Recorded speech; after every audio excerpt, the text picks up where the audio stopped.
Eric? Yes. Also, the agenda is in the chat for anyone.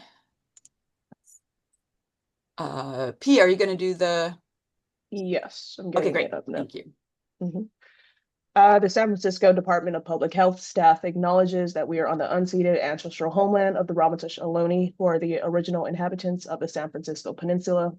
As the indigenous stewards of this land and in accordance with their traditions, the Ramaytush Ohlone have never ceded, lost, nor forgotten their responsibilities as the caretakers of this place, as well as for all peoples who reside in their traditional territory. As guests, we recognize that we benefit from living and working on their traditional homeland. We wish to pay our respects by acknowledging the ancestors, elders, and relatives of the Ramaytush Ohlone community and by affirming their sovereign rights as First Peoples. Great. Thank you, P, for reading that over. Okay, so welcome everyone. We are going to go ahead and get started. We have done the member roll call, introductions. Any public comment on that? Again, please feel free to introduce yourself in the chat. It's great to have everyone here. Thank you for attending. Okay, I'm not seeing any hands up or notes in the chat, so we will move on to Uh, item. Jessica has a hand up. Oh yeah, sorry. Thank you. Hi, everyone. Thank you so much. Good afternoon, members of the task force. My name is Jessica Rubio. I am the Policy Director at Mission Economic Development Agency, and I wanted to provide public comment to request your support for our MECO campaign.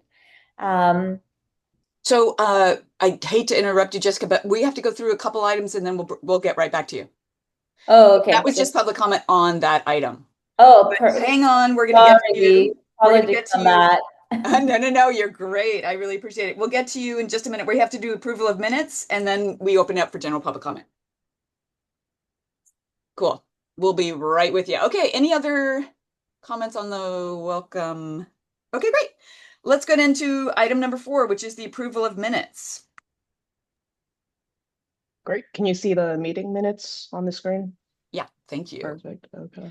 Great, and thank you guys for those of you that attended in person. That was really appreciated. It was the first hybrid meeting, so we were testing out what I forget what you call the thing, the tower or whatever.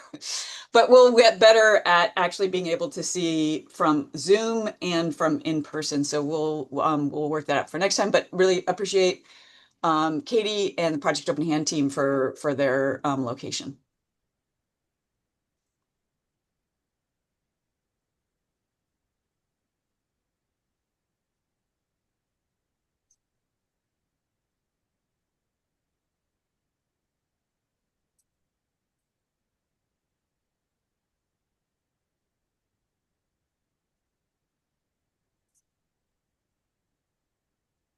Oh, Super. So any edits, corrections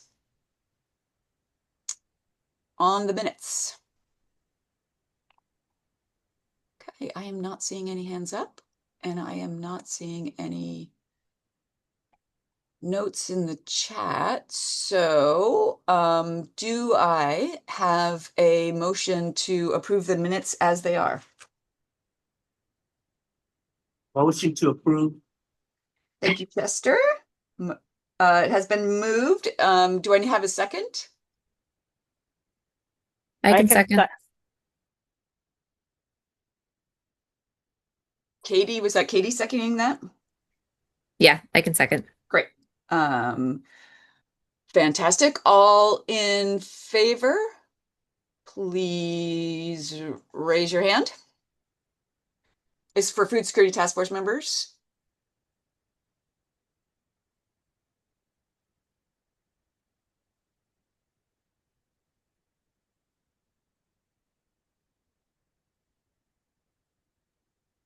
Okay, I have 8 counts. Great. Please lower your hands.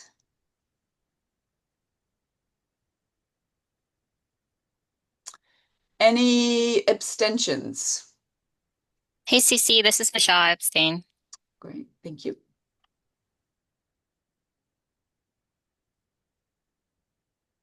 Okay, it looks like we've got one abstention. Any nays? Okay, I am not seeing any nays. Okay, the motion has passed. Thank you so much, Chester and Katie, and thank you for taking such good minutes, y'all. Moving on to any public comment for the approval of minutes. Okay, great. I am not seeing any hands up or notes in the chat. Moving on to general public comment. So this is your chance now. Jessica, welcome back. Yeah. Thank Great. you. Apologize. No worries. It's confusing. It's all good. Okay, so again, as I mentioned, yes, my name is Jessica Rubio, and I'm here representing MEDA. And I'm here today to request your support for our MICO campaign. MICO stands for Micro Enterprise Home Kitchen Operation. Establishing this program in San Francisco would really provide food vendors, immigrants, and entrepreneurs an opportunity to be part of our permitted system, and also reduce some potential like health risk for our community in general. So I wanted to mention that also similarly, how we currently recognize cottage food operations, we can also use this program to unlock a vital resource for our community. And something to take into consideration is that we're not reinventing the wheel. We're simply asking the city of San Francisco to join Los Angeles, San Diego, and Berkeley and San Mateo in adopting these proven state framework.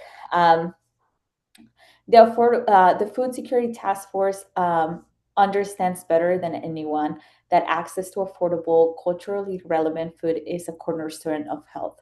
And MICO directly addresses that by allowing home cooks to provide fresh, hot, and cold meals within their own neighborhoods. So this is a matter also of economic equity for our immigrants and low-income residents, the barriers to the traditional food industry, such as the provision of prohibitive cost of commercial kitchen rentals, are often insurmountable, and MICO provide accessible to financial independence. So by supporting this, you would be supporting the street food vendors and any aspiring chefs who are already the backbone of our city's culinary identity. And you would be providing them a legal, regulated pathway to support their families in one of the most expensive cities in the world. So we also recognize that food security is inseparable from food safety, and currently many home-based operations exist in the shadows. So adopting MICO legislation will bring these kitchens into light, and it ensures that they adhere to rigorous code sanitation standards and food handling certification, but also overall it protects the consumers while empowering the entrepreneurs. Our coalition has been backed up by expertise from Cameo and Cook Alliance and is ready to guide this implementation. So that's why we're here today to ask the task force to recommend to the Board of Supervisors that they move forward with this legislation in order for us to make San Francisco a place where cultural preservation and economic empowerment happens in the right of our homes. Great, thank you.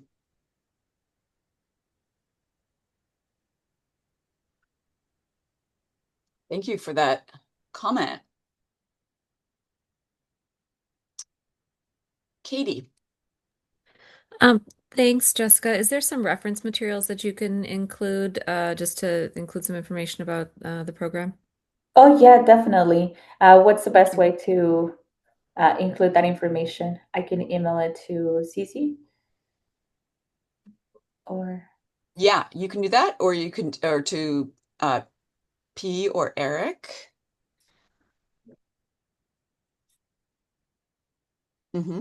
Perfect. Thank you. Yes, I'll definitely email that information.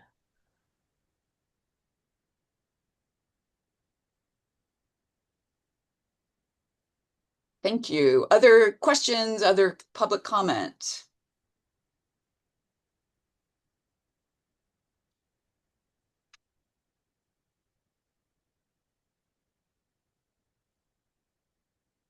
Super. Jessica, thank you so much for that request to support the Migos in San Francisco.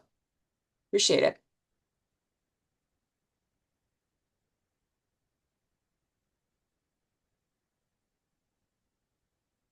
Super. Any other public comment? Okay, we are moving then to the next item, which is Sugary Drinks Distributor Tax Advisory Committee. Recommendations and updates? Hi, good afternoon. Thanks for having me. Unfortunately, my other co-chair, Laura Urban, was not feeling well and could not join, so it will just be myself. And my name is Abby Cabrera. I sit in the research medical seat of the SDD TAC, we call for short, and also co-chair. So I'm really excited to share with you all our budget recommendations, as well as engage in some rich discussion about opportunities for strong alignment in our budget season. Next slide, please. And so, as most of you may know, but just in case, want to reshare some important information that in 2016, the sugary drinks distributor tax was adopted by voters, and that levies a 1 penny per ounce on the distributor of sugar sweetened beverages within San Francisco. So when this legislation passed, it was passed as a general tax. And so that means it goes into the general fund of the city.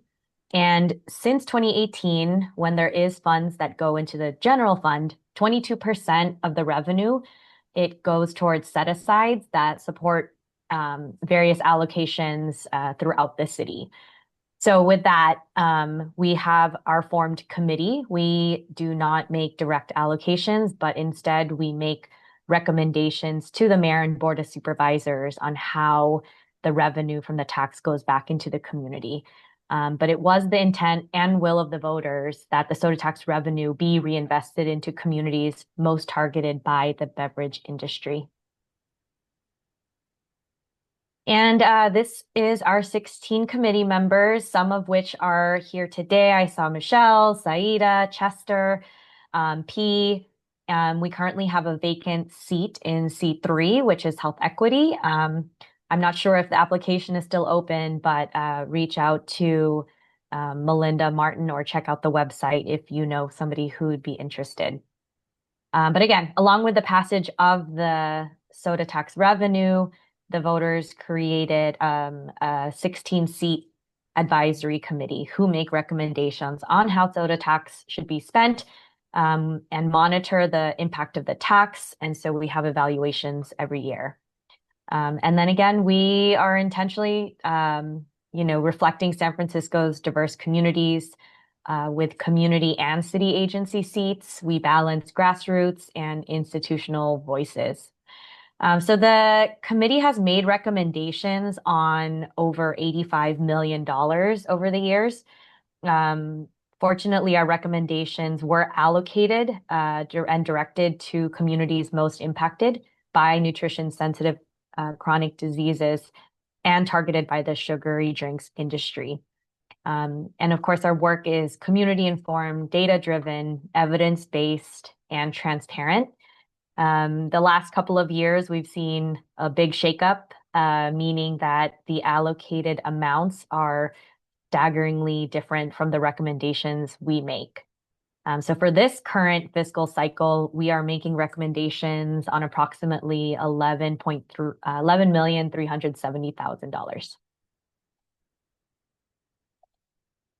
All right, so here is a hefty timeline of where we kind of started hitting the gas, which started in September. So after Mayor Lurie's first year in office, with what I was sharing as the shakeup of the allocations in stark difference to our recommendations, Laura and I met with Director Tsai. We shared our concerns because we felt that, we needed better collaboration and alignment with the DPH. When the budget discussions were happening a year ago, it was my understanding that in some spaces the soda tax was being discussed, but nobody from our committee was ever tapped or sought for our input. So after that meeting in September, we took Director Tsai's feedback to heart. And what we did is, moving forward as a committee, we restructured our domains. We also voted on specific disparities, our recommendations will target, and we accelerated our timeline by 3 months. And in the middle of this, as you all recall, we also all endured the Commission Streamlining Task Force in October. But we did accelerate our North Star recommendations and voted those in November. And then in December's meeting, we voted in a second set, which we call the Bridge Plan. The North Star reflects the values of the committee and our commitment to our legislative charge, but with the understanding of the fiscal reality and our collaborative approach, not our concession, we voted in this Bridge Plan. And so what I want to share with you today is that there's been multiple discussions now that we've sent in our current recommendations. We met with Director Tsai once more in January to walk him through our North Star, but more importantly, our Bridge Plan. And we were pleased to hear from him that he supports the Bridge Plan and found it reasonable. So we have spent all of February and part of March reaching out to all the Board of Supervisors and their staffers. We've met with all but District 2. We also met with Jack English and Santi Silva in the Mayor's Office of Budget. And then we also had a meeting with Kunal Modi and two of his colleagues, Yufern Pan and Peggy Moriarty. So we've definitely wanted to make sure that we were, getting ahead of the game, because this was the first time that we accelerated our recommendations, and that then allowed us to accelerate, us being able to walk through, decision makers and policymakers with our recommendations, and also in the hopes that they might use our Bridge Plan or our recommendations, as a launching point when, the budget and strategic process would get started. All right, next slide, please. And if you could, I don't know if the next slide has a little bit of a red line. There we go. Thank you. I just want to draw your attention again to the Bridge Plan, but we are showing you still the North Star. So these are the submitted recommendations from our SDD TAC. We submitted them by March 1st. Earlier, I mentioned that as a committee, we took the time to vote on disparity-focused domains. And so as a committee, these are the three: type 2 diabetes, heart disease prevention and management, and oral health. And so the North Star has 2 fiscal years, as we are charged to do. But the Bridge Plan, again, we just made recommendations for 1 year. So within the Bridge Plan, you'll notice kind of a few different things, but first, that the Bridge Plan includes $320,000 in community-based grants. And so this is the exact amount that was approved as add back last year after our entire community-based funding strategy was eliminated. So, currently the RFP for this work is out. It might already have passed. And so I know our colleagues at DPH are working on that. So that is the reasoning for that $320,000. We, definitely want to make sure that the work continues, beyond just the 1 year. There's a big focus on youth from different periods in life. So early childhood, 0 to 5. We have student youth. We also have TAY, transitional aged youth, with focus. You'll see again focus on food, and then of course HSA. So the HSA plan in the discussions with Director Tsai, we were pretty much told, and not just with Director Tsai, but with others from city stakeholders, that 7.5 million that Mayor Lurie allocated in last year's budget is pretty much going to be earmarked for HSA. So in our North Star, we still do not recommend dollars to HSA, but in the bridge plan, acknowledging what we were told, we voted 7 million, and we were hoping that they can recoup an additional 500,000. So the next domain with oral health also is just as important.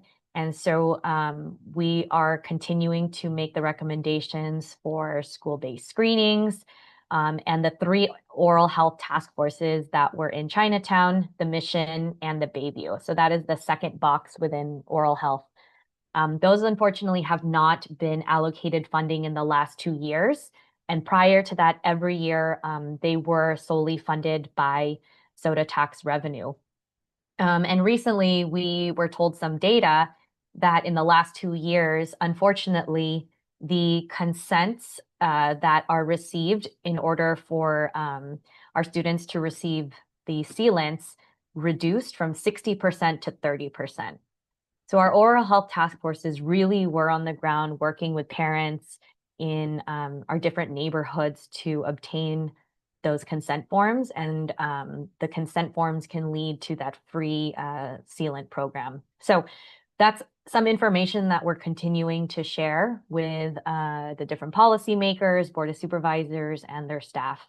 And of course, if we are a sugary beverage, anti-sugary beverage, committee, we also want to promote water and water access.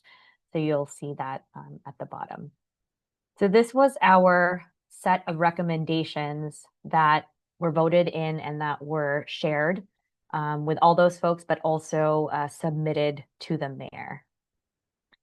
And the next few slides just kind of go again into the details. So this breaks down like the chronic disease prevention and management. And if you were curious, the recommendations we make, and if you're wondering, which city agency, will receive that to administer the program, you'll see that all the way on the right. And because this is a general tax, the money cannot go directly to SFUSD, so it does have to have a pass-through. So that is why sometimes you will see DCYF when we are discussing SFUSD. And then the following slide is for our water access, and also it includes staffing. So we have wonderful backbone staff that help on the administrative side to keep our committee running. And so that is in our recommendation every year. Next slide. So today I was hoping, these are discussion points that we can, jump off of, or if there are other, discussion points we want to have, but, what are your initial thoughts or reflections? And, we really want to make sure that we are aligned and collaborative with you all. And so what are the strongest opportunities for alignment? Could we maybe identify 1 to 2 concrete ways that we can better coordinate ourselves or advance both shared goals? And then also, from your perspective, if there are things you're hearing from the community of what they need most right now, we hear some also from our monthly committee meetings, but, out with the boots on the ground in the food world, is there something that we might be missing, and we want to be able to hear from you? So with that, I will pause.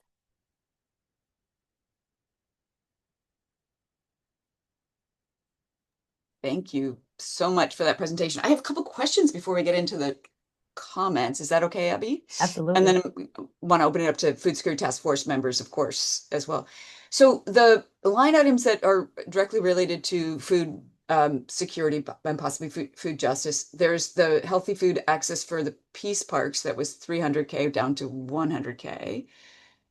And then the purchasing supplements from 2 million down to 690, about almost 692K. What were the big cut, or what are the differences there? Yeah, so the column that you were initially referring to is the North Star, Mhm. where $0 were recommended to HSA. And you'll notice that there's now about 4 million that we even recommended to community-based grants. Right. So the in comparison with the bridge plan is sort of where we had that 7 million earmarked for HSA. And so we were starting with a much lower amount. Sure. And so one way to also look at it, because at the end of the day, too, you know, HSA's citywide food access program still helps the city and still helps with food. And as a committee, we feel like it should be a both and, meaning the mayor and the board of supervisors should acknowledge our North Star and also find additional funding to support the citywide food program, not just from the SDDT revenue. Totally. So although you see that there is that decrease in those two programs for food, one way that could potentially counterbalance it is that there is going to be that money recommended to HSA, which is also a food program. Okay. And do we know which ones, which like for healthy food, I'm familiar with healthy food purchasing supplements, of course. So part of that was market match, and then part of that was the nutrition for pregnant people. Correct. Right.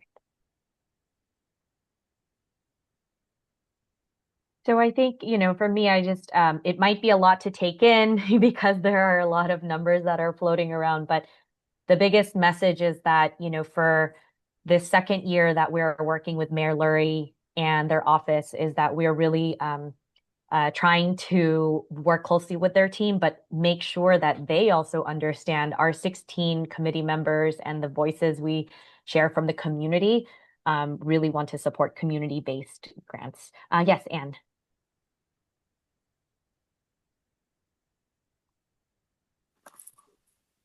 Thank you for the presentation, Abby. I was just curious on the staffing. So I think I was on the recommendation. So I think that for the staffing, I was just curious kind of if you could just describe a little bit about the team that works there, and because I can imagine, right, it looks like, you know, the both on the North Star and the Bridge Plan, right, is keeping consistent funding.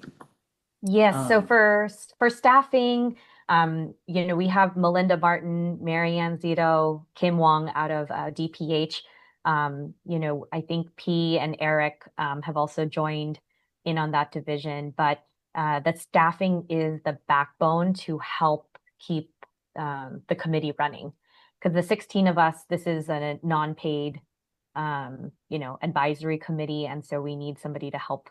And that is every year we just ask for what is the baseline to keep the staffing. I hope that answered your question, but let me know if there's more information. And yeah, they also work closely with like the Center for Data Science. So Kayla Plank, who's also on this call, and others. And it was also to support like an epidemiologist, but I believe that is vacant from the DPH side. Yes, Katie. Yeah, can you speak more to the first line item, the direct services community-based grants? Can you give some examples of what programming that, and you had mentioned there's an RFP that's either out or recently closed, but could you just give some examples of what programming falls into that bucket? Yeah, it was a community health worker program. And so let me find a little bit more information. I don't know, Marianne, are you on this call? Are you able to speak quickly to that, the CHW program? Yeah, so hey everybody. So that RFP was not actually for a contract, it's for a grant.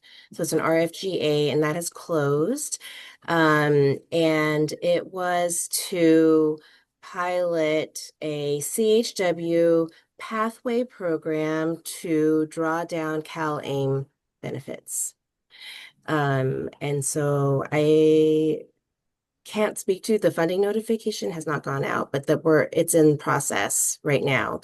Initially, this was 320,000 that was for an add back from the Board of Supervisors because the community-based grants program was eliminated mid-cycle. And so there were current, healthy communities grantees. It was not enough. We had 6 grantees. It was not enough to divide among 6 grantees for the remainder of their work. And so the decision was made to put into this pilot program.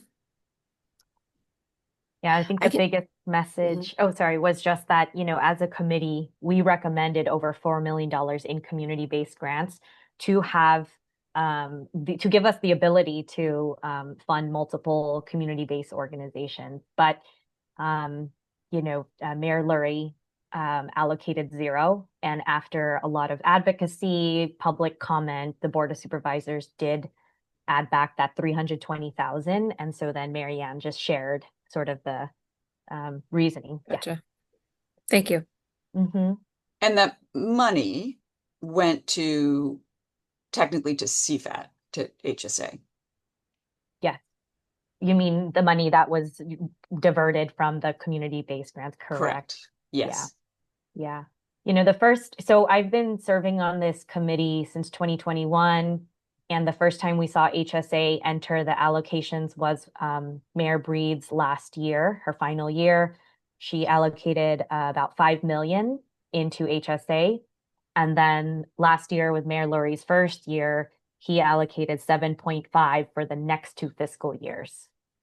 And so that is what really, for us, kind of shook up our recommendations because we don't want to concede.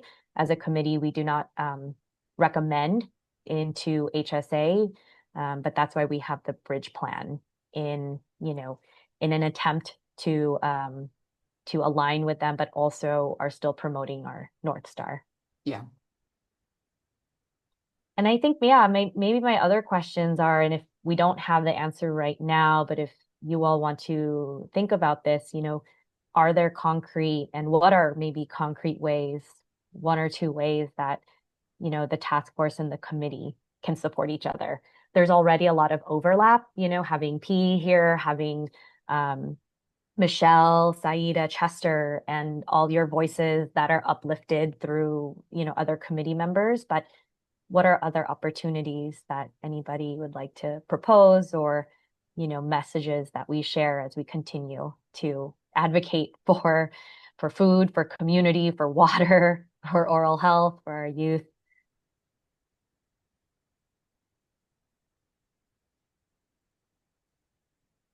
I can just say it's so tricky. We knew once the soda tax was passed out of general fund that it makes it trickier because then it's at risk, right? And we found that before the soda tax, even under the previous mayor, when some of the funding for the difference between the recommendations and the allocations, for some other areas.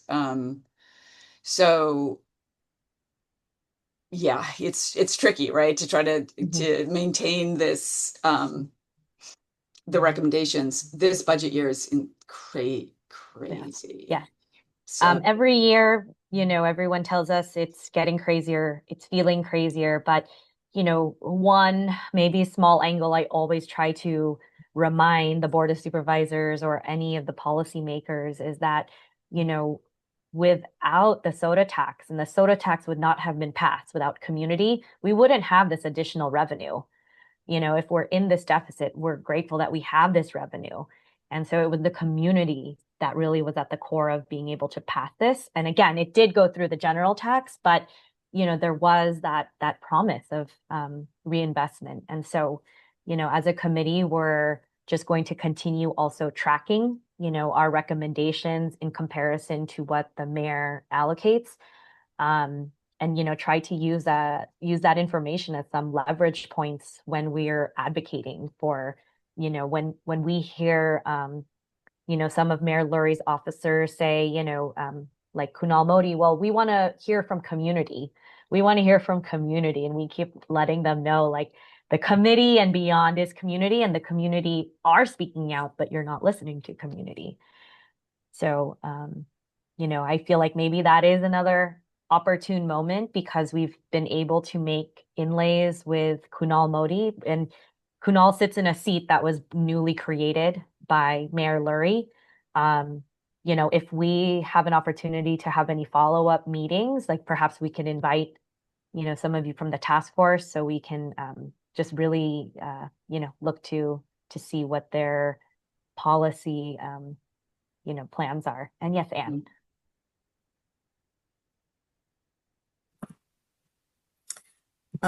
Absolutely, I think messaging wise, right? I think it is, voters would have, right, would be very surprised and would have no idea, right, as far as, right? And so I think some of the messaging, right, is how you're, right, how do you want to let the voters know, or how do you let people, right, kind of participate, if that's right, as far as kind of getting the word out about that. And I think is somewhat what is challenging. What I was curious with the food security task force is, I mean, are we able to, I mean, of course, has to be a motion made, but to just submit a letter of support for kind of recognizing that this was something that was passed by the voters, and Food Security Task Force was involved in that, continues to believe that what the voters voted on should remain in place, or anyway, I mean, we'd have to figure that out. But is that something we can do? And that would be specifically supporting the North Star recommendations? I think what we can either, I mean, Abby, it's up to you. I was thinking that we could high level, right? Kind of say that we support keeping soda tax in place. I think if it sounds like that is, I'm concerned, as far as kind of this $7 million, right? And so I'm just thinking, right, overall, right, soda tax was passed, it had rules and regs around it, we still believe in keeping those whole, and making no changes in that way.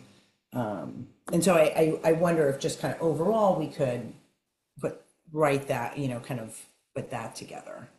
And if it's okay to send that, kind of high level, could we write that just a general letter to Mayor Lurie and Kunal Modi and the Board of Supervisors? Just, is that something we can do legally? I would I know say we'd have to pass if a motion, but is that? If you do go that direction, I think the focus is on each budget cycle. And for this current budget cycle, since we won't know until around May, end of May, early June, it's to support the bridge plan or allocate the bridge plan. I think the discussions about the tax itself is also a separate one that could be had, but I think a specific ask and action item is to allocate the bridge plan as is. Okay. If we're allowed, I do think Food Security Task Force, I think we are allowed to do that. So I'm happy to make a motion to write a letter of support for the bridge plan that is being presented today at the Food Security Task Force.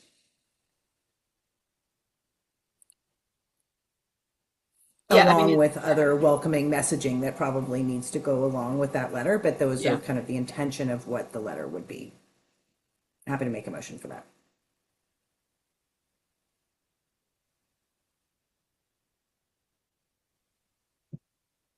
Which would then need a second, and then we'd have to take it to vote. So yeah, for sure, for sure. Yeah, and I'd love to hear some other comments. I mean, I gotta say that this is one of those things that's so, when we talk about like, communities fighting for the same money kind of thing, this is like your classic sort of like taking from one pot into another, right? So we've been on the other side advocating, of course, to not cut funding for food security interventions. We want to fully support the CFAT funding, right? So because we don't want to see any decline in that. So it's one of the, we don't want to be not support. We're supporting the community effort behind the soda tax and all the work behind that, right? But so we don't, we just don't want to get caught in this nuttiness. I hear you, and that's why our message also was a both and, Yeah, that yeah, we expressed our, frustrations on, the cutting of the CFAP program, especially, I know it was generated during COVID, but if it was reaching so many families, and they should prioritize it in their budget and also prioritize allocating our recommendations. yeah. And so, yeah, and then I just wanted to add one more note to Anne's comment about support, because I mentioned there's the immediate support, which you have made a motion for.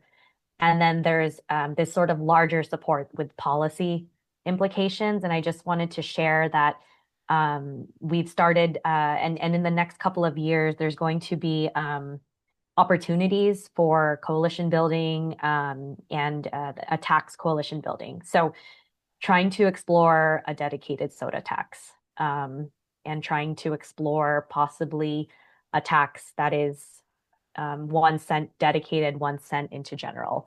So there's yeah, opportunities that are coming up. And I would say if you're interested, maybe throw it in the chat and I can pass your emails along. Yeah, no commitments required, but if you're just interested, we can just kind of keep you informed on where things are moving and how it's progressing. Katie. Yeah, I guess one question I had too about just that shift away from DPH and really some of these programs that seem like they have a little bit more requirements around the quality of food, or the healthfulness of food, and how has the mayor in those conversations about shifting that funding to HSA, has there been a commitment to addressing that piece and how this would still address health disparities, health concerns? Because really, I mean, the idea of the soda tax was, for that purpose. So has there been any commitment in that way? So it sounds like you're asking if there's a commitment at the much more like micro nuanced level about the different food programs that are funded through the soda tax and the quality of food. Is that the question? Yeah, I guess like with the shift of, the 7 million going to HSA and away from, maybe some of the programs that were, um, yeah, like I guess I see. with that shift of funding, how will that be taken into account in terms of how those dollars are spent? Yeah, so that thank you for clarifying.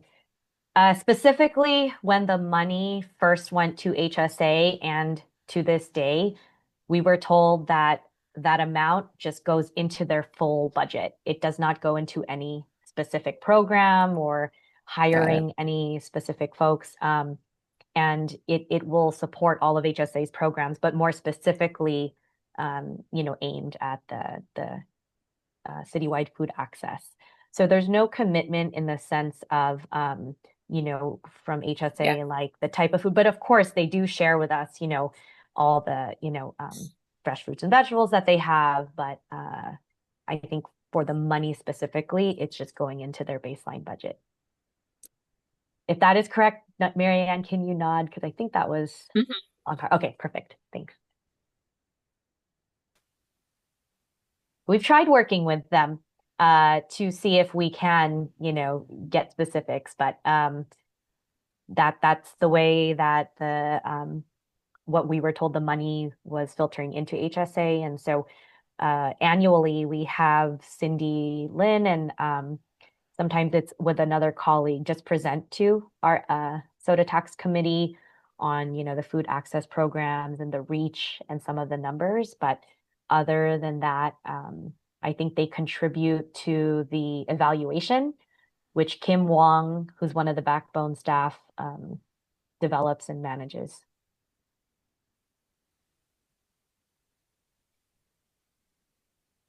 And I guess because there is Saida, Chester, Michelle, and P on this call, is there anything else you wanted to add just in terms of, our committee and the accelerated program or accelerated voting we did for our recommendations, or just the state of things.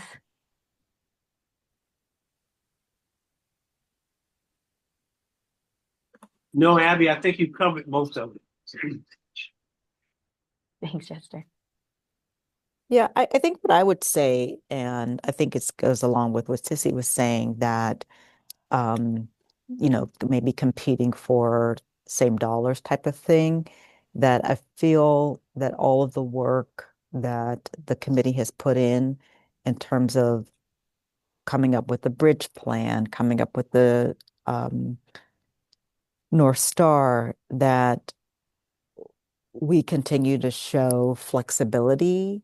And also, when the HSA dynamic came into it, we were also making sure that we at least had a voice with HSA, and that it's the dynamic of aligning things together. And then I think when we start to have more communication with the People's Budget Coalition, if I have that correct, of just kind of like how a wider view of how the different monies come into the city and what our standing is, and really how to come together to support the city voters, um, and the families overall. So I was really interested in coming to this meeting to continue to build that strong thread between us all. And so I just really appreciate Abby's presentation and also the thoughtful questions that you all have asked of our committee. So that's my comment. Thanks.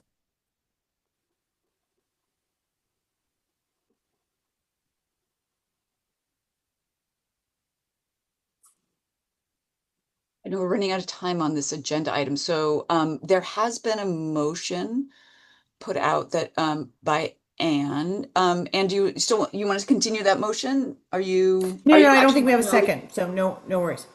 Okay. Am I hearing yeah, and it can be addressed again. I'm not sure that Abby, that felt like that helpful for y'all.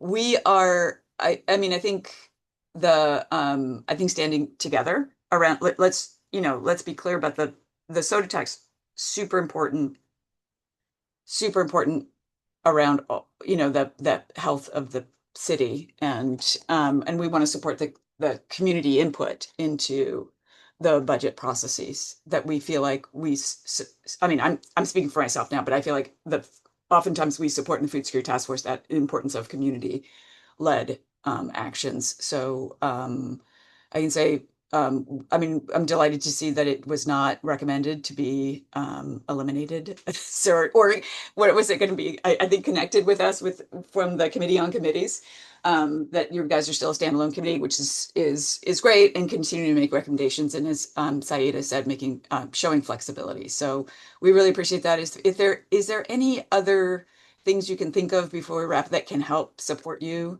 in this? Of course, we're Not at this time, but I think, as ideas come, we can, be in closer touch with ideas. I think we're all just bracing ourselves for Yeah. what's going to happen, and then maybe from there, we can try together and strategize. But at the minimum, keeping you all apprised into this, look ahead of what, we might be thinking with other opportunities to bring in bigger revenue and have it dedicated. So that's another way I can stay in touch. But I think the biggest one is just we're all supporting each other, bracing ourselves. So we'll see what happens. Super. Well, this was very, very, I can speak for me, I think this was very, very helpful. I do want to open and to have that clarity around this, and to clarify your recommendations is really appreciated. So really appreciate your presentation. I'd love to open it up to public comment. And is there anyone else from Food Security Task Force who want to comment before?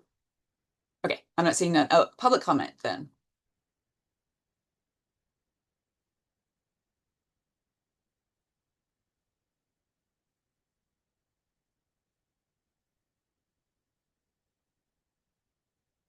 Okay, I'm not seeing any hands up or any notes in the chat. So Abby and folks, keep us in the loop. Let us know if there's other opportunities to come up to support you, and we'll certainly entertain those. So thank you again for presenting. It's super helpful. Yeah, thank you for the opportunity. And maybe when we hear the allocations from the mayor, we can present again and kind of look at the comparisons together. So happy to, jump on any other future meetings. Thank you for having us. Great. Okay, we are moving on to our next item, which is number 7, which is the 2026 Food Security Task Force Annual Recommendation. So we are, for those of you that were at the last month's meeting, thank you for the really great feedback on the recommendations. They were pretty detailed. P is working diligently to get those in. We have some graphic designs, which Eric can show. We sent out to the Food Security Task Force there was 2 different options, and the group strongly recommended one option. Yeah, maybe we can share this, but this will be the graphic piece.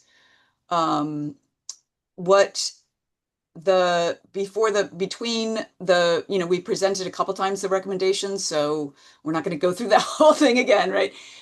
We're again integrating that feedback from the last meeting. One of the things that we are looking at is tightening up the PowerPoint presentation to be, because this is a tough budget year, and to be much more succinct and clear about the threats, particularly around the current environment that we're looking at. So the 1 in 4 folks at risk of food insecurity, 26% increase in food costs, and we expect another 3% over the next year if in food costs. The CalFresh cuts, which Jamil will be talking about later, and that our folks at HSA have talked about a lot, and about how to mitigate those. But the 20,000 folks that could be at risk through losing their CalFresh benefits, which also includes a tremendous amount of economic support for the food retail environments, particularly in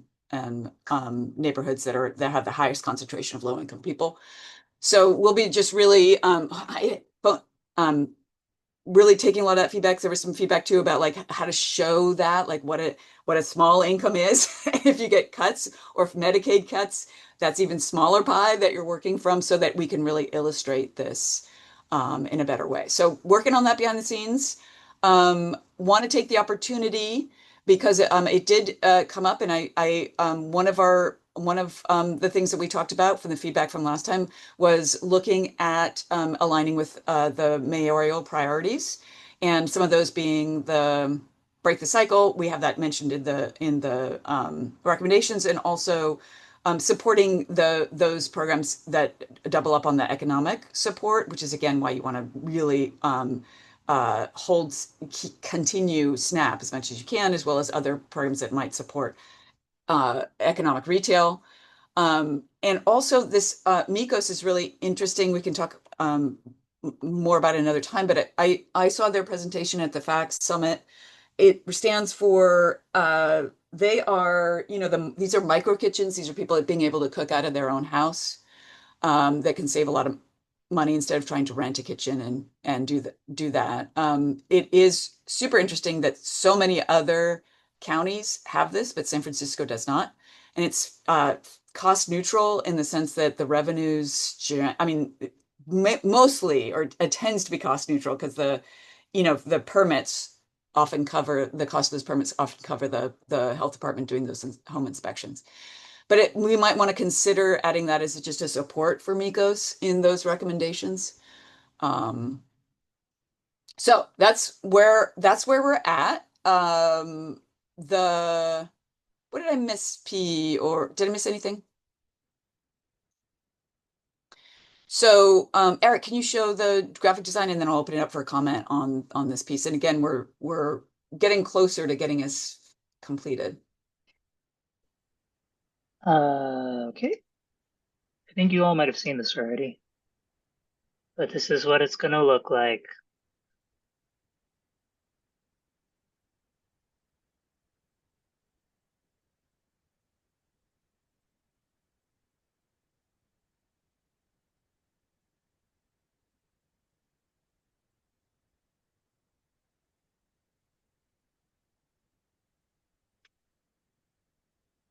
Okay. Questions, comments?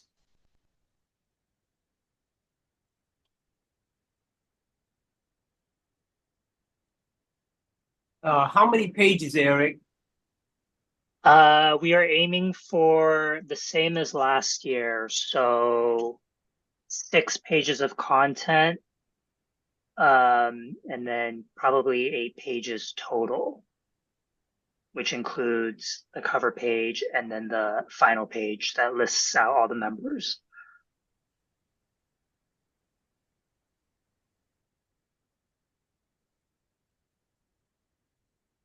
When did you need the quotes by again? The sooner the better. Yeah, if you get those over to me in the next couple of days, that would be great. And that goes for all task force members. If you have any quotes, please send them to me as soon as possible.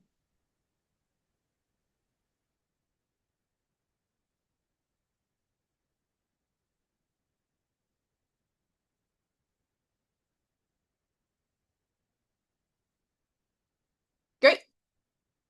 Any other comments from Food Security Task Force? Should I open this up for public comment? I want to thank Eric and P for all of their work on this. It's been terrific. So thank you for all the background work and getting this together. It's a lot of work, so really appreciate it. Okay, open it up for public comment.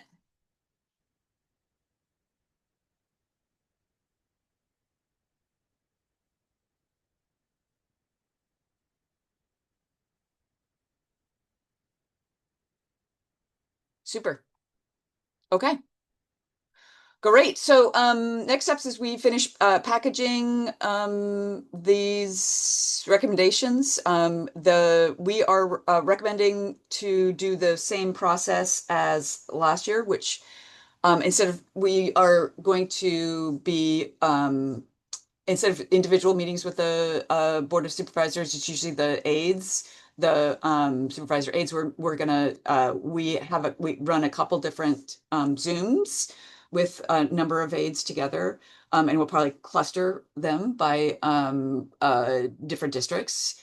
And then there's some certain supervisors that we meet with directly. But depending on timing, in previous years we've met with some of the directors, right? So we'll talk about that.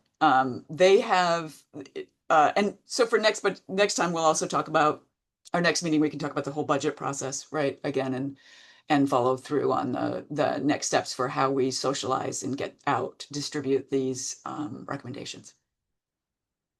Questions or comments on that piece? Sissy, are there certain supervisors we're trying to zero in, or is it just an open for all the supervisors? Well, one of the recommendations is for the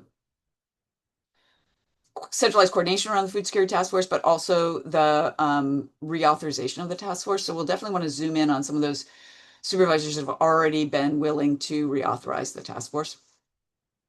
So that's kind of a double because we want to kind of follow up with them anyway. So if we have the recommendations, I think that would be great.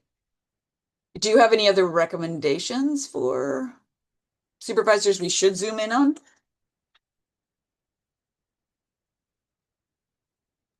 I'm concerned about District 2, but I'm not updated on exactly what the issue is. Most of the other ones I've either been in meetings for or I've talked to. They seem to be thumbs up. Yeah, good. District 2, I don't know. Got it.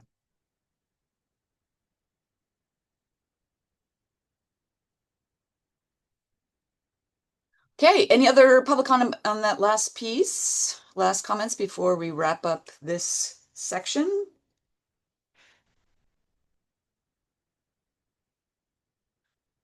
Okay, I am not seeing any hands up and I am not seeing any notes in the chat. Thank you all. And again, thank you, Peony, for doing all this work. Appreciate it. Okay, so we are moving on to item number 8, which is the status of the Food Security Task Force and next steps. So this segues nicely from our last discussion.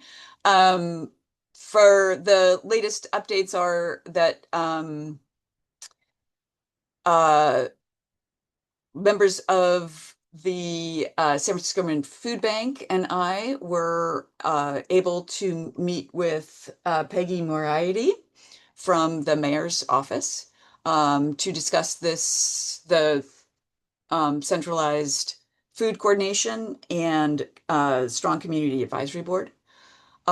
She felt that, and also we met in between last task force and this task force, we also met with Supervisor Walton and his staff. There were commonalities in both those meetings in that Walton felt there wasn't an appetite for this kind of committee right now, given the committee that is, limiting committees right now and other pressing issues in the for the city and for the mayor. So mostly recommended this wasn't the right time for that, but he was very supportive of reauthorizing the task force. When we met with the mayor's office and Peggy Moriarty, sorry, I always can't pronounce that.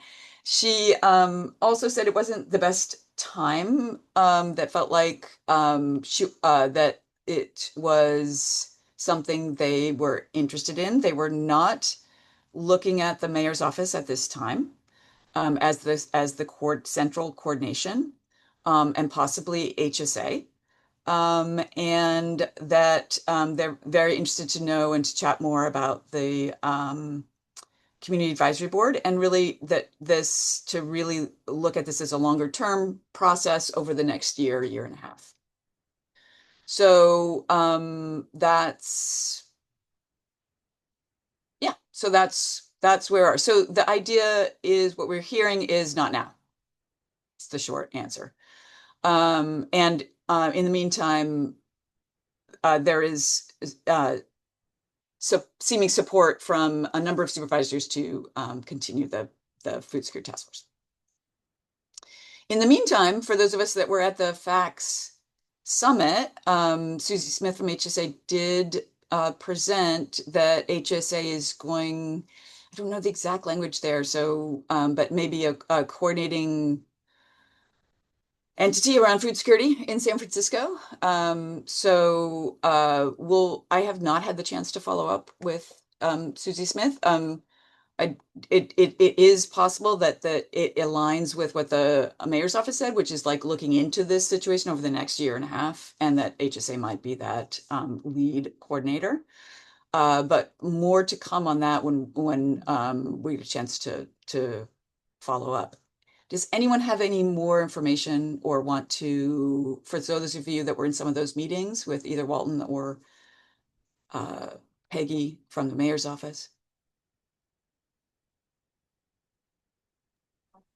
The announcement was a surprise to us, and it was like a bullet point on one of her slides at the end. But from what she had on that slide, it sounds like kind of a revamping of the Office of Citywide Food Coordination legislation that they had presented over a year ago at this point. Also, don't have any more details, but that's what was announced at the summit. Yeah, and it sounds like whatever happens, it needs to be an ordinance, right? So HSA is not the coordinator yet, right? That has to be a process. So we're still hoping and still advocating, and still we have shared the outline we have of a potential ordinance and specifically around the Community Advisory Board that we're very strongly advocating for. Yes.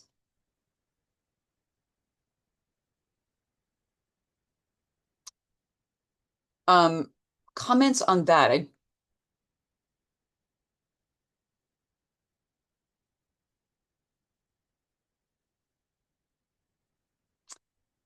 So the other issue that it has come up around the reauthorization of the Food Security Task Force, which again is getting we're getting some positive support for, is whether it is a opportunity to look at the seats or not. One of the big issues is CFAT does not have a seat currently as the ordinance is written.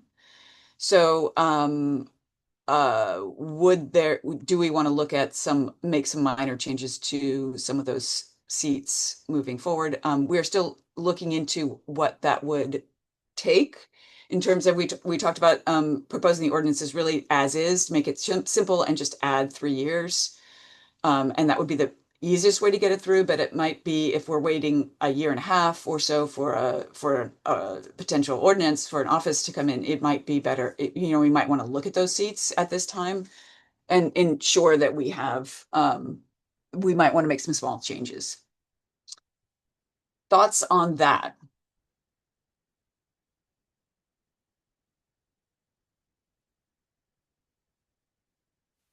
Yeah, go ahead, Anne. No, I think it sounds like a fine plan. I could probably debate whether it's better to go shorter term or longer term. But I do think it is, we've tried this, kind of over time before, and I do think it would, right? I think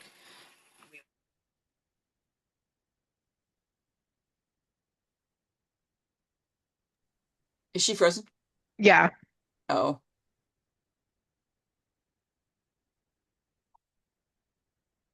Oh no.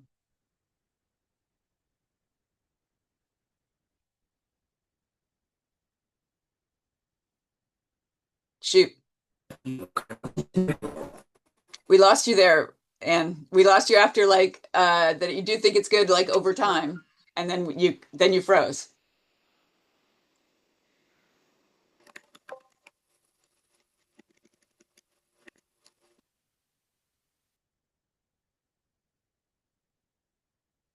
Other comments, but she's probably going to pop off and pop back on. Any other comments? Thoughts?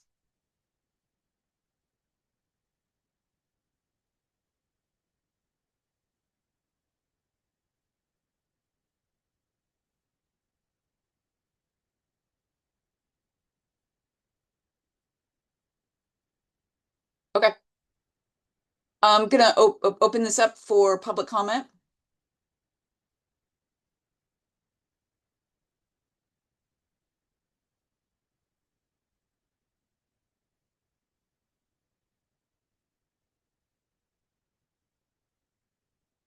Okay, I'm not seeing any hands up. I think Anne is trying to come back. Sorry. Can you Oh, hear there me? you are. Great. I don't know what it is. It's been working all day, just fine. No, I was just saying, as far as kind of debating whether, shorter term or long term, I think, I imagine it's better to go longer term to have the flexibility, but I do think we need to figure out how to put together kind of more of a plan and get more buy-in to work with the mayor's office, and more buy-in from the mayor's office in general if we want to see something like this go through. Look like so. Great.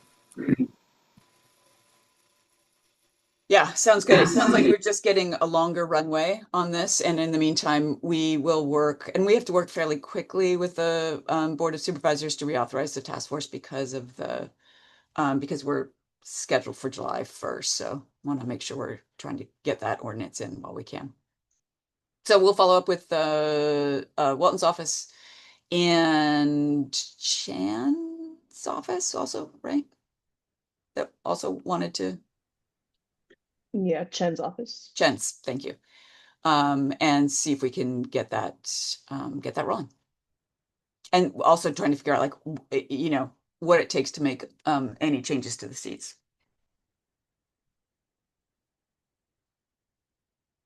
Okay, great. Again, since we had a little discussion, I just want to open it up again to public comment to make sure we get the opportunity for everyone to comment on that last piece. Okay, I'm not seeing any hands up or notes in the chat. So we'll go ahead and move on to the next item, which is updates from the San Francisco Food Action Summit. Great. Jade, do you want to start us off? Sure. And apologies if there's background noise. It just got really noisy just now. And I'm just gonna preface this with the summit just happened last week. I'm working on collecting more feedback from summit attendees and reviewing the feedback. I usually do like a post-analysis report after every single one. So I'll be able to come out with more details. I'm gonna move. Sorry. Can you hear that crying baby in the background? Or is no? Okay, cool. So I have more like takeaways and other key lessons learned later on. But for now, I just wanted to do like a quick high level overview. So this was our third SF Food Action Summit, and the theme was growing connections to food action. Coming off of the first two summits, the first one was level setting and starting to build a good food vision for San Francisco collectively. And the second one, diving deeper into more of like the building blocks of what could go into a long-term food system plan. And this third one was continuing along that road, but also emphasizing like the need for a strong network. And for just like in light of everything that's happening, the only way that we're going to get through these hard and difficult times is together. So that was the theme going into the summit. It happened over the course of 2 days, last Wednesday, the 25th and the 26th. We had a couple of keynotes, one from Raj Patel on the first day, and then the second day was Pierre Thiam, who's a Senegalese James Beard winning author and chef. And then also across the 2 days, we had what I call the current state of food in SF. So a number of city leaders, most of which we know came from the departments that we know fund food in some way, were invited to speak on the plans for how their department is going to mitigate harm from HR 1, their current food security, food justice efforts and programs and initiatives, and how they see themselves, how they see their respective departments work and values and priorities in the future, how that could fit into a long-term food system plan. So that was kind of the jumping off point, but they were, had flexibility to present what they wanted. And we're super excited to see that SF Department of Environment Director Tyrone Ju presented. Jenna Philippa here presented as well. And we also had City Attorney David Chu, since he has that open lawsuit against ultra processed food companies. And then on the third day, we had the Deputy Director, Policy Affairs Communications. I always forget her full title, but Susie Smith present on behalf of HSA. And then we also had 9 breakout sessions happen across the 2 days. We did an advocacy hour where we all wrote postcards together. We had like a guide, kind of encouraging mayor, our board of supervisors to commit to a long-term food system plan, working with us in doing so. I know we're kind of hearing from the office that they are not committed to developing one at this time, but we believe that there are pieces to a long-term food system plan that we can do. So that's what we're focusing on. I wish I could be in the office to see all of the postcards that were sent to them, because we wrote them, we addressed them, we stamped them, and we sent them off that same day. And then we also did this really cool like mapping SF activity. So we had a huge touch screen, and then everyone who was in the room was invited to add their organizations, pin, and then draw connections between other pins, kind of just demonstrating how all of the organizations and all of our work is connected to one another. And then Monica Bhagwan from Leah's Pantry opened up each day with a grounding activity, which I enjoyed a lot, kind of just tuning into our nervous systems and just the importance of self-care in these times while we're also taking care of our communities. And then we also did a score analysis. So using story circles. So SCORE stands for strengths, challenges, opportunities, risks, and energy. And we gave everyone 2 prompts. And then the point of this is to speak to your work, like using storytelling format. And so everybody was split up into groups of 10. Every person was given a couple of minutes to speak to each prompt. And then a note taker, as we're going through, taking notes and categorizing like each idea or each thought that comes up and categorizing it under SC, strengths, challenges, opportunities, risks, and energy. Heard a lot of really great feedback from this as well. The number one thing that I'm hearing is that it was great to hear like the alignment across groups. And I think that speaks to the work that we're all doing together.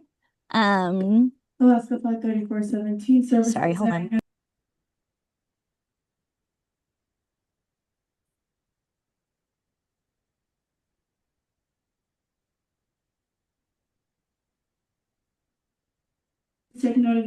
That's pretty much the end. Again, I'll have like a deeper analysis from all of these things. The breakout sessions were all recorded, so I'm going to post that to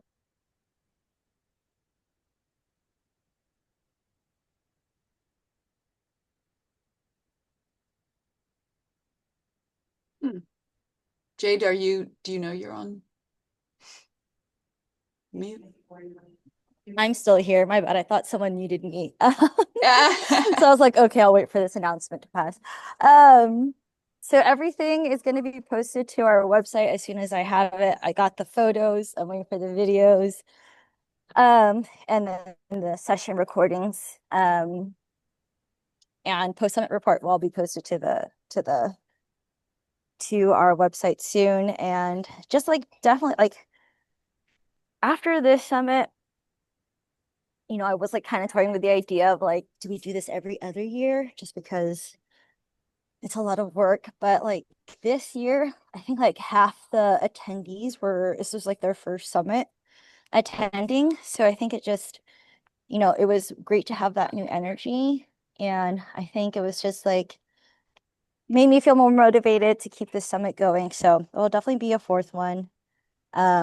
Come 2027. So if you would like to join our planning committee, I don't know, I always share that information with you all here, but if you want to join our planning committee or if you have an idea for a keynote breakout session, an activity or anything, feel free to just shoot me an email. I'll log almost everything, every suggestion that I get. So send those on over. Thank you so much, Jade. Love to hear from folks that attended the summit. Well, Jade, I think it was excellent. It was the first one that I've had a chance to go to, and I would definitely encourage one every year. I think I'm hoping, as I was listening through different sessions, that is there a possibility that those organizations that were there, I only could make the Wednesday. I couldn't make Thursday, but I'm hoping that they can help our task force to survive in a way that they can give us a kind of content that we need to let people know that there are a lot of people in the community that want this to happen, that we need both organizations, SDDTAC, along with the Food Task Force, as a balance to what's happening in the city. And definitely, please make sure, and I know you will, make sure this information gets back to the mayor's office and let them know, this is what we did. This is what we want this to happen. And I think the community needs to hear about it more. So good job. Thanks, Chester. I appreciate that. I'll definitely make sure it gets to the mayor's office. I know those postcards, like I mentioned, should be making its way over to him soon. And yeah, I mean, I would love to, with this group and all of the speakers that were at the summit. I mean, Cook Alliance, who I see is on here. and Jessica, who was speaking about Mako, like that was one of the sessions at the summit. So I think it's a great idea to maybe do like a follow-up with everyone. And again, like figure out the pieces of like a comprehensive food system assessment and like long-term food system plan that we can do now together, even like while we don't have the formal buy-in of the mayor's office. I think seeing too, like the departments that did show up and present, like they also understand the importance of one. So yes, all that to say is I hear you. I hear you, Chester.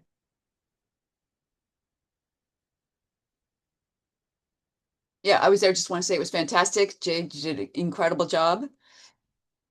It was, and I thought all the presentations were really, really, really well thought out and presented, and there was a lot of good info sharing and energy. So well done. Yeah.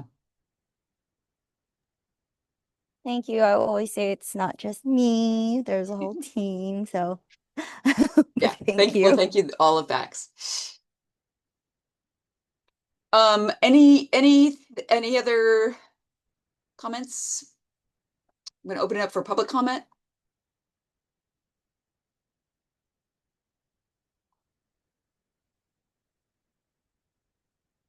Super. Okay. So moving on to, thanks again, Jade. Moving on to item number 10, CalFresh work requirements update. Jamil. Jamil.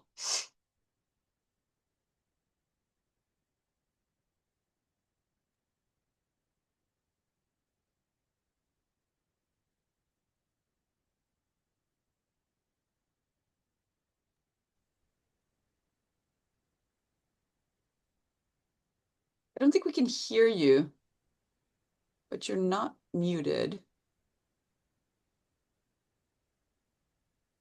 At this point, I will have to start checking any additional. Hear me now? Oh yeah, there you go. Yeah, okay. Awesome. All right. Good afternoon, everyone. Hopefully everyone's having a good day so far. I just have a few slides on the CalFresh work requirements. Priscilla, next slide, please. So quickly we'll go over the policy. And then before we begin, just a reminder that this is policy that is given to us by FNS and CDSS, and it may be subject to change. All right. So really quick, the CalFresh work requirements. We have an implementation date of June 1st. So starting June 1st, federal work requirements for the CalFresh program will be reinstated. And individuals aged 18 to 64 years old will need to meet work requirements as a condition of receiving CalFresh benefits. Not meeting those work requirements or meeting criteria for an exemption from the work requirements will essentially put these individuals at risk of being limited to receiving 3 months of CalFresh benefits within a 3-year period. And then just quick note, so the HR 1 changes, or the one big beautiful bill that was passed, it changed a lot of the criteria for ABOD. So a couple of things, it increased the age limit from 54 to 64 years old. It lowered the criteria for caring for a child under the age of 18 to caring for a child under the age of 14. And then it removed exemptions to the work requirement for people who are homeless, former foster youth, and veterans. Yeah, and then these rules apply. You'll commonly hear this terms called ABODs, ABAWD, stands for able-bodied adults without dependents.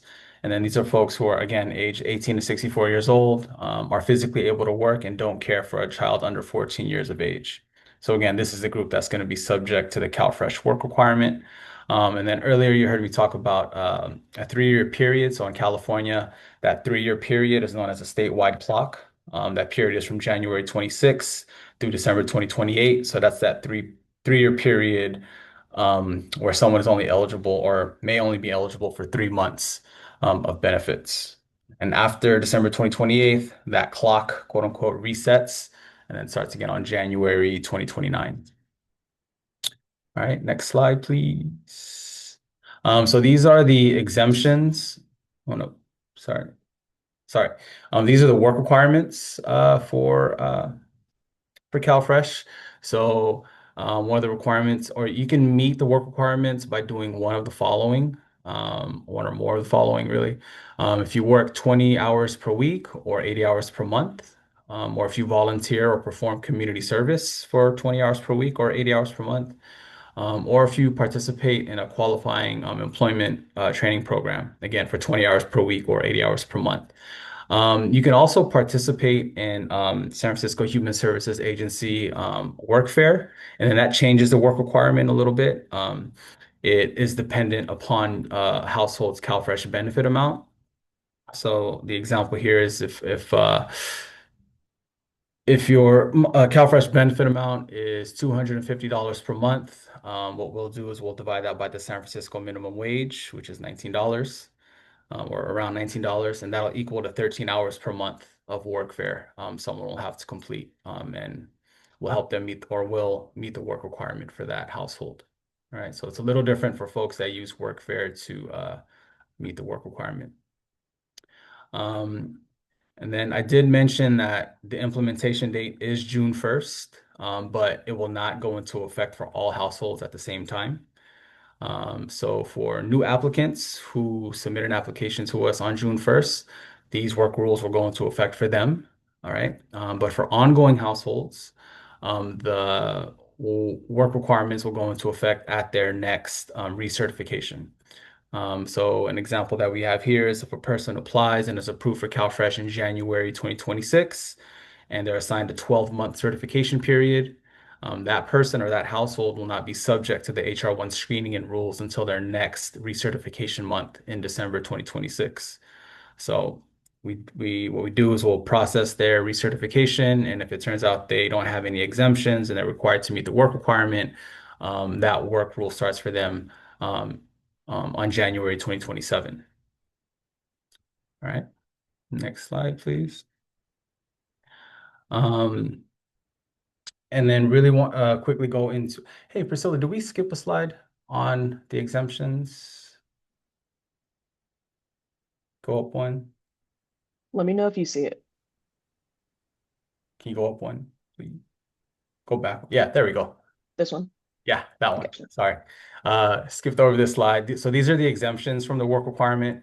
So individuals who meet any of this criteria are essentially exempt from having to meet the work requirement. Won't go through all of them, but just to point out a couple. So someone who's pregnant is exempt from the work requirement. Someone who's in school at least half-time is exempt from the work requirement. Someone who receives unemployment insurance or disability benefits is also exempt from unemployment.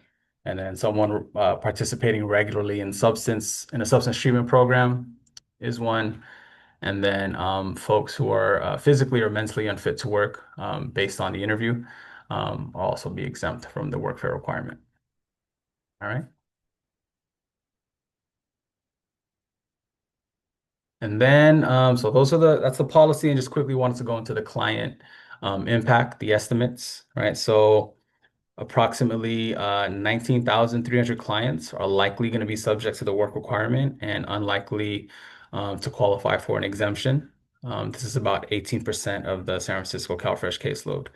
And as of December, we have 109 individuals in the caseload, which is within 81,000 households. Right? So this is the projected impact for the CalFresh caseload. So again, it's about 50,600 or 46% of people who will be impacted by the new work rules. And then within that, we estimate about 31,300 or 62% of that 50,600 will have a potential exemption. And then about 19,300 will not have an exemption. So this is the group that'll likely be subject to the work requirement. Right? And then just wanted to break down this group a little bit by age. So you'll see the main age bracket, it's a large bracket from 18 to 49 is 12,000 folks. And then the next one is the age bracket between 60 and 64 years of age, which is about 4,000 folks. Next slide. And then by race and ethnicity. And this is race and ethnicity as determined by what we have input in our systems called CalSAWS, and it's based on what clients report to us, right? So do acknowledge that some folks do not complete this part of the application out. So we have it as unknown. Next is ABODs by language. Again, this is a language that folks choose for us to serve them in. So mostly English. And then the next one is Cantonese speaking. Next slide, please. And then these are the impacted ABODs by location and neighborhood. So you see most of the folks impacted will be in the 94102 or the Civic Center Tenderloin area, and then South of Market, Ingleside, Excelsior, Bayview, Hunters Point, Polk, Mission District, Bernal, and then so on. All right. So, we do understand that this is a huge impact to people's food security. So we do want to try to make it, I guess, easier for people to report any exemptions to us. So if there's like any support that folks can give in helping people set up accounts for Benefits Cal, which is the online portal for people to reach our benefits, please do so. People can meet the work requirement through volunteer work or community services. So if there's organizations out there that want to provide volunteer opportunities for people, that would help someone in meeting the work requirement.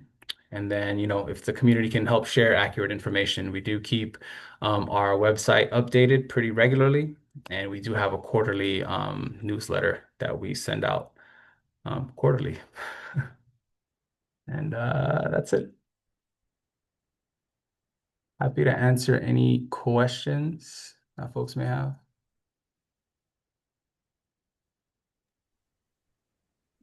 Go ahead, Ann. Jamil, I was just curious, and if you can remind me, so the interview for folks, or as far as kind of the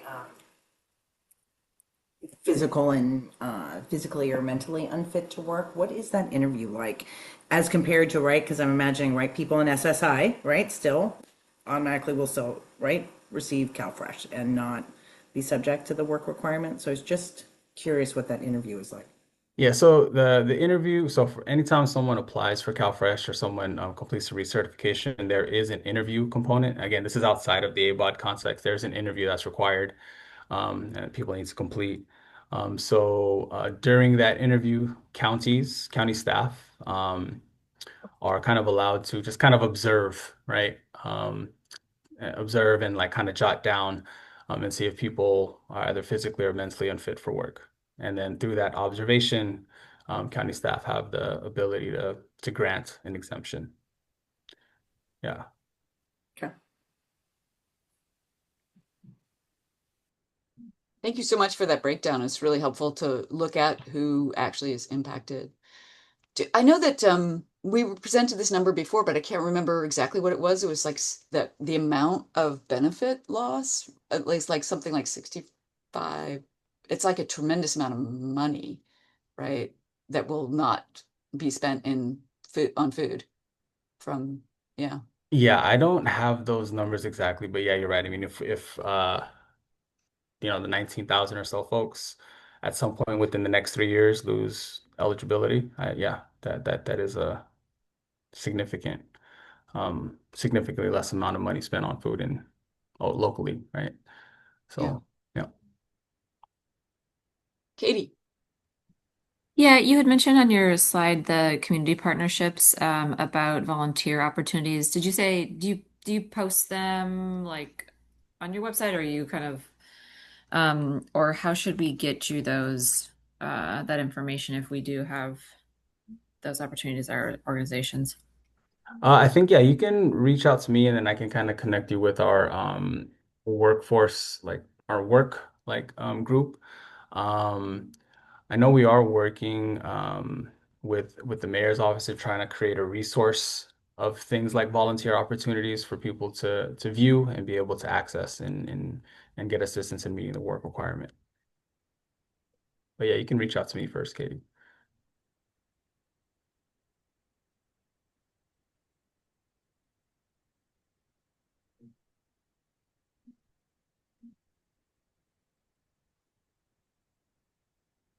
Super helpful, Jamil. And any other comments questions? And again, thank you guys so much from being out there and communicating about these changes.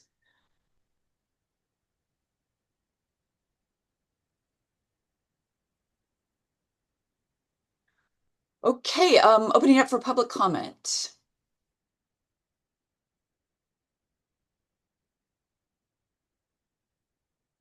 Great, looks like also Jade would like a contact for more volunteer opportunities. That's great.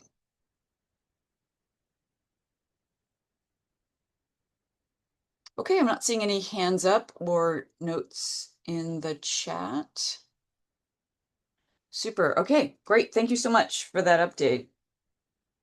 And again, this is part of the recommendations, the challenges. That's quite a lot of folks that are going to be, thank God. Luckily, it's not all at once, but over a period of, like Jamil said, like 3 years. So that's helpful, but still a tremendous amount of, 20% or 18% of the CalFresh workload is quite a bit. Okay, so let's move on to the biennial food security and equity report update. So this is Eric. Yes. Hey, everyone. I will not take more than 10 minutes. Just providing monthly updates on the progress of the report. We've hosted 2 data collection trainings,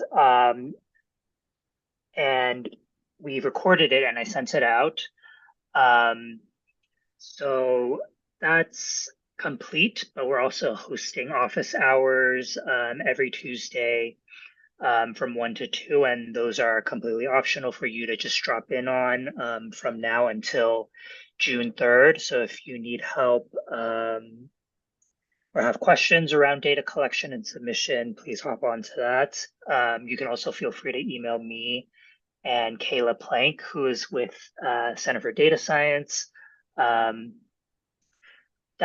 kind of the big update. And then we'll be working on the community engagement process, which this time around will also involve some in-person meetings to review the data. But that will be later on in the summer/early fall. So we're planning that, and we'll try to get out those dates as soon as possible so that you can all put that in your calendar. Yeah. Oh, and then next month, Kayla will be presenting on the preliminary data set that was also sent out to all the reporting departments. It's really more just an FYI about data related to food security. So that'll be next month. And those are the updates. Super. Thank you.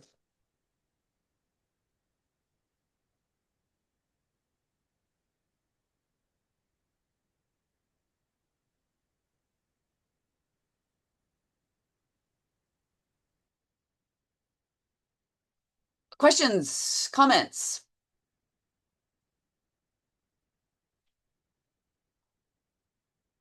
Okay, great. More to come. Thank you, Eric, for that. Opening up for public comment on the biannual food security and equity report. Okay, seeing any hands up or any in the chat, so looking good. Okay, we're going on to item number 12, which is updates and emerging issues. Great. So it's opening it up. Folks, there's been a lot of town halls and communications from the DPH about their cuts. I don't know if many of you got there is the next meeting is April 14th. Is that right? Is it the 14th? I have to dig up this email. And they did send out a list, DPH did send out a list of community-based organizations that are receiving funds from DPH. As we know, they're going to be there's anticipated large cuts due to HR 1 and anticipated reduced revenues for the city.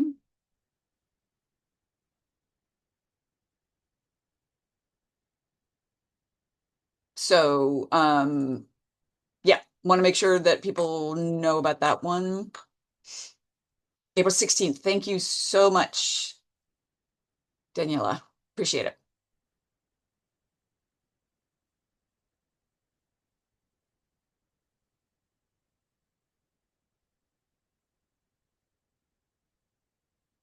Other announcements, emerging issues.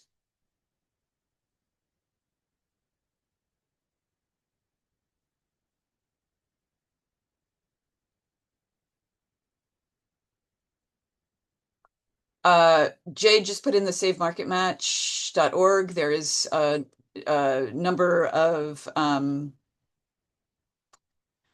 emails around that. Steve Pullman from the Heart of the City Farmers Market recently sent out a reminder, the support for the Market Match program. Again, that is, again, when people use their SNAP benefits, they get extra money for fruits and vegetables or from the farmers markets, and is really, really important program. That is a California funded program that is up for being cut, is not included currently in the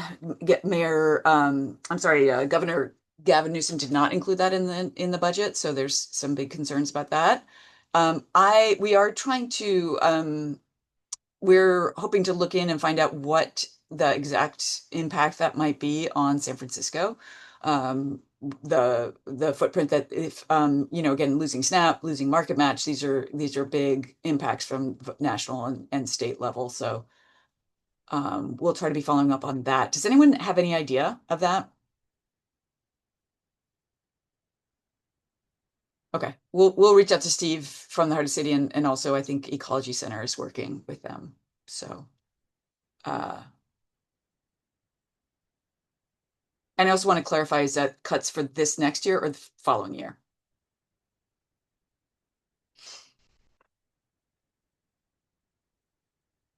Okay.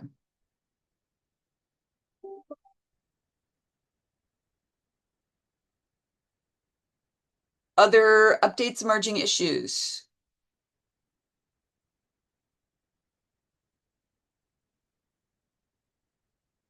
Okay, opening up for public comments.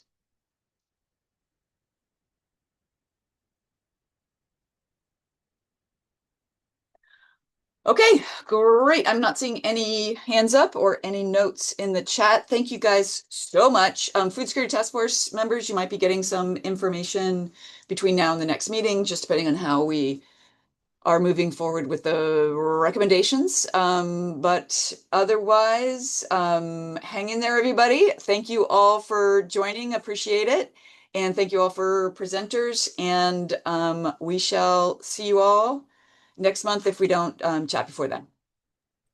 Thank you all.